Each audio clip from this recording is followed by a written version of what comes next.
Good evening, everyone. My name is Loisa May Binato, and my report is regarding to the psychological foundation of curriculum. Psychology provides a basics to understand the teaching and learning process. It unifies elements of the learning process question which can be addressed by psychological foundation of education are: how should curriculum be organized to enhance learning? What is the optimal level of student participation in learning the various content of the curriculum? In this module, we shall consider three groups of learning theories. The first one is behaviorism of the action theories. Second one is cognitive information processing theories. And the last one is the humanistic theories, Ornstein-Hankins 2004. So let us review some theories in learning related of this cluster of what is the learning theories. Okay, the first one is Ivan Pavlov, 1849 to 1936. His method is of research. Pavlov opened way of the new advances in the theoretical and practical medicine. With extreme clarity, she showed the nervous system played the dominant part in the regulating and the digestive process, and this discovery is in the back of the basics modern psychology of digestion. So si Ivan Pavlov ay ang isa sa mga pananaliksik na binuksan niya ang daan pagsulong sa isang theoretical at practical na medisina. Siya rin ang matinding kalinawan na ipinapakita niya ang sistema ng nerbyoso at gumaganap sa nangingibabaw at pagsasaayos sa mga proseso ng pagtunaw at pagtuklas ng mga ito. So his contribution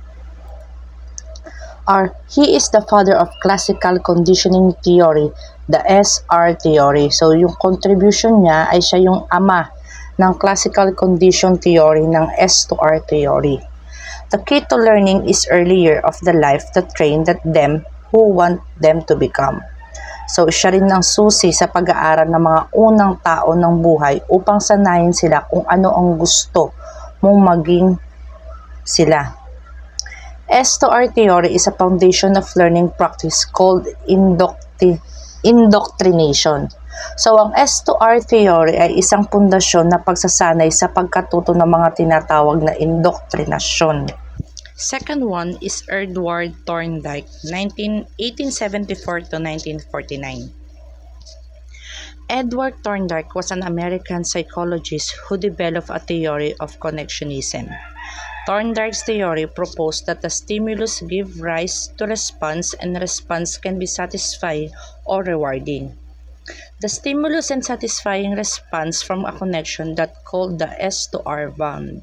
So si Edward Thorndike ay isang Amerikanong psychologist na bumubuo ng isang teorya ng connectionismo. Si Thorndike ay ang isang bumuo o lumikha ng stimulus na nagdudulot sa tugon at mga tugon na maaari maging kasiya-siya at kapakipakinabang. Ginawa ni Thorndike ang S to R bond. So his contribution are he championed the connections of the connectionism theory. He proposed the three laws of learning: law of readiness, law of exercise, law of effect.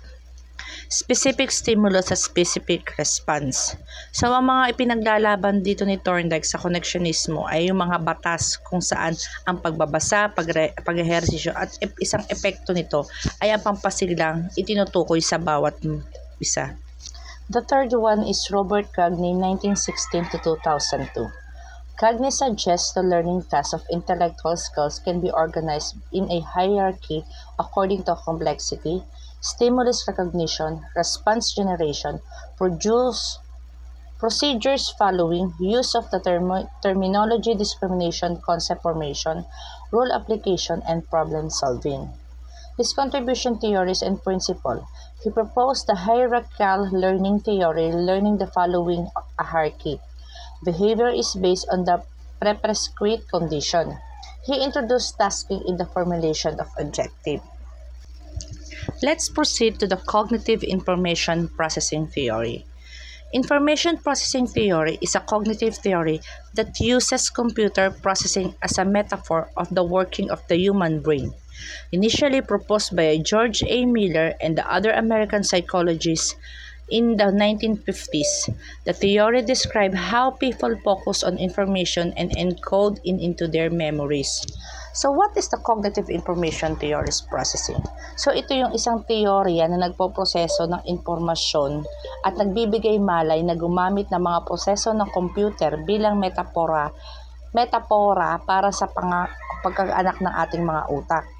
Sa una, iminungkahi ni George Miller na ibinahagi noong 1950s na ang teoryang naglalarawan kung paano tumutukoy ang mga tao sa impormasyon at ini-encode nito ang kanilang mga alaala.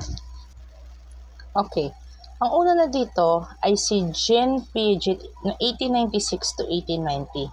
Piaget argued that the children's cognitive development occurs in the stage Papalia and Feldman 2011. Specifically, he posited that the children's thinking develops from one stage to the next. Their behavior also change, reflecting these cognitive developments. So si Piaget ito yung una niyang pagpapaunlad sa pag-isip ng mga bata na nangyari sa mga unang yugto.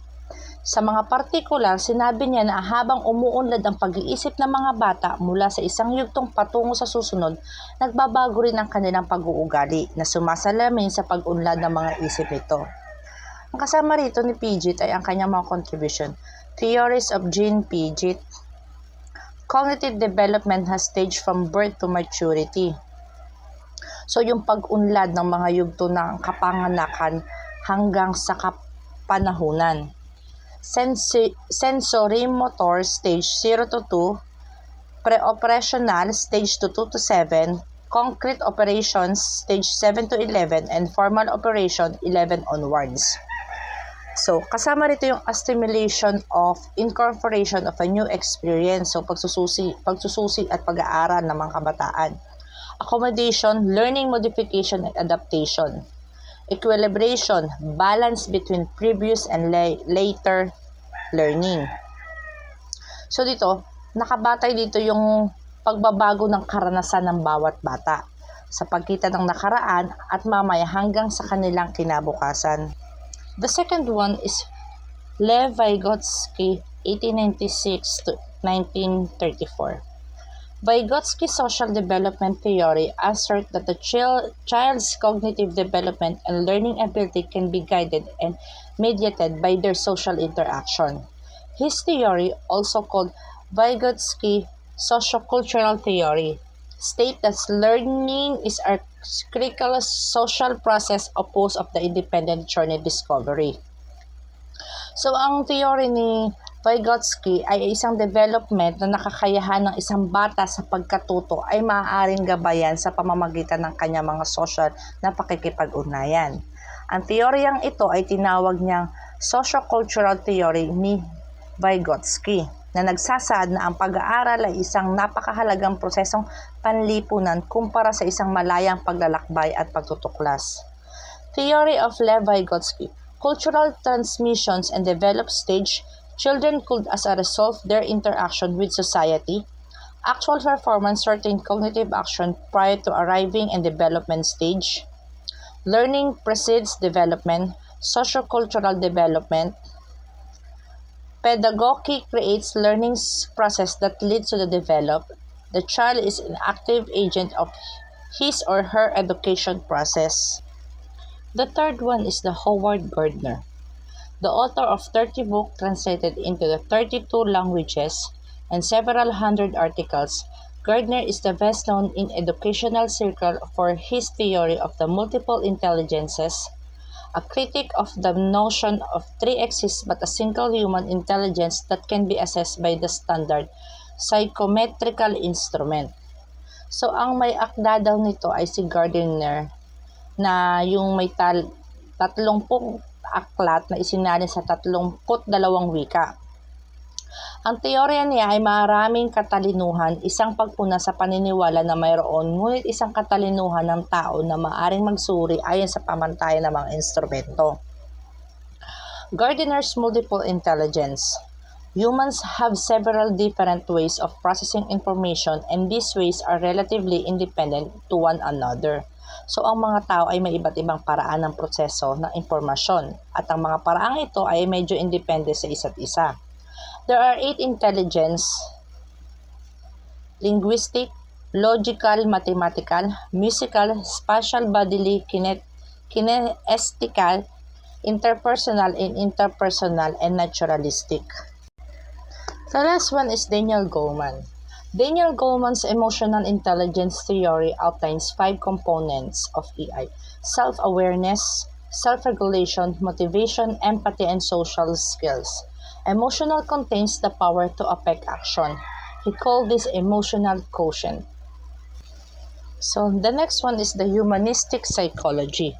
Humanistic psychology is the perspective that emphasizes looking the whole individual and stresses concepts such as a free will, self-efficacy, and self-actualization, rather than concentrating on this function. Humanistic psychology strives to help people fulfill their potential and maximize their well-being. So, ang humanistic psychology ay isang pananaw na nagbibigay diin sa pagtingin sa buong individual at binibigyan diin ang mga konsepto tulad ng malayang pagpapasya, self-efficacy, and self-actualization. Sa halip na tumutukoy sa dysfunction, ang humanistic psychology ay nagsusumikap na tulungan ang mga tao na matupad ang kanilang potensyal at i-maximize ang kanilang mga kagalingan. Una na rito ay ang Gestalt. Gestalt theory emphasizes that the whole of the anything is greater than its part. That is, the attributes of the whole are not deductible from the analysis of the parts of isolation. The word Gestalt is the use of the modern German to mean that the way a thing has been placed or put together. There is no exact equivalent in English. So the Gestalt theory, learning is explained in terms of the wholeness of the problem. Human beings do not respond to isolated stimuli but an organization of pattern of stimuli. Learning is complex and abstract. Learners analyze the problem, discriminate between essential and non-essential data, and perceive relationship. Learners will perceive something in relation to the whole. What or how they perceive is related of their previous experience. The second one is Abraham Maslow, 1908 to 1970. Maslow's hierarchy of the needs is a theory of the motivation which states the 5 categories of human needs dictate an individual's behavior. Those needs are the psychological needs, safety needs, love and belongings needs, esteem needs, and self-actualization needs. So, ang Maslow hierarchy daw ay ipinangalan ni Maslow sa isang teorya ng anyak na nagsasaad sa 5 kategorya ng pangangailangan ng tao. He advanced the self-actualization theory, classical theory of human needs. A child whose basic needs are not met will be interested in acquiring knowledge to the world. He put importance to the human emotion based on the love and trust. Produce a healthy and happy learners who can accomplish, grow, and actualize his or her human self. Okay. The last one is Carl Rogers, 1902 to 1987. Carl Rogers believed that the human in their daily lives are creative and active people who stay in the present and are concerned with the situation. Interpersonal relationship and perception only in the present. Rogers' theory of the personality development gives emphasis to the human and potential and free will for godness. So si Carl Rogers ay naniniwala na ang mga tao ay may kanya-kanyang pang-araw-araw na buhay, na mga malikain at aktibong tao na nananatili sa kasalukuyan at nagbabahala sa mga sitwasyon. His contribution is non-directive and therapeutic learning. He established counseling procedure and methods for facilitating learning.